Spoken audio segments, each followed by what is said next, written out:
En cada ciclo de Bitcoin pasa lo mismo, sube el precio, entra mucha gente nueva y desaparece dinero, muchísimo dinero. No porque Bitcoin falle, sino porque la gente confía sus Bitcoins a otros. Hoy te voy a contar casos reales de miles de millones y por qué la autocustodia no es una opción ideológica, es una necesidad. Bitcoin lleva más de 15 años funcionando sin parar, sin hackeos al protocolo, sin rescates, sin apagar el sistema. Pero alrededor de Bitcoin, exchange, plataformas y custodias han caído una y otra vez. Y lo curioso es que en cada ciclo alcista aparece un gran colapso. Empezamos en 2014, primer gran ciclo de Bitcoin, Mt. Gox era el exchange.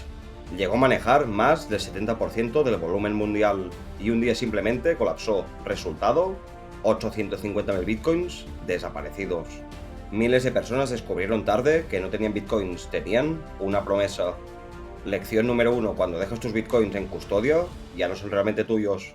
En el siguiente ciclo, 2016, Bitfinex, uno de los exchanges más grandes del mundo, sufre un hackeo.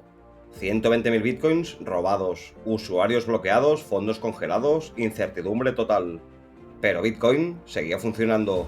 Para los usuarios que no tenían su autocustodia, su wallet, perdieron su dinero, perdieron sus Bitcoins. Y vamos al caso número 3, 2018, Japón, Coincheck, exchange regulado, país serio, todo seguro. Hackeo de más de 500 millones de dólares en criptomonedas. Aquí muchos entendieron algo clave. La regulación no protege tus fondos, solo regula a la empresa. 2022 no fue un hackeo, fue peor. FTX, una de las plataformas más grandes del mundo, colapsó por fraude interno. Miles de millones bloqueados de usuarios que no podían retirar ni un euro. El problema no fue Bitcoin. El problema fue confiar en personas, marketing y caras simpáticas. FTX nos recordó algo básico, la confianza es el mayor riesgo en finanzas. Y así nos podemos tirar con varios casos más.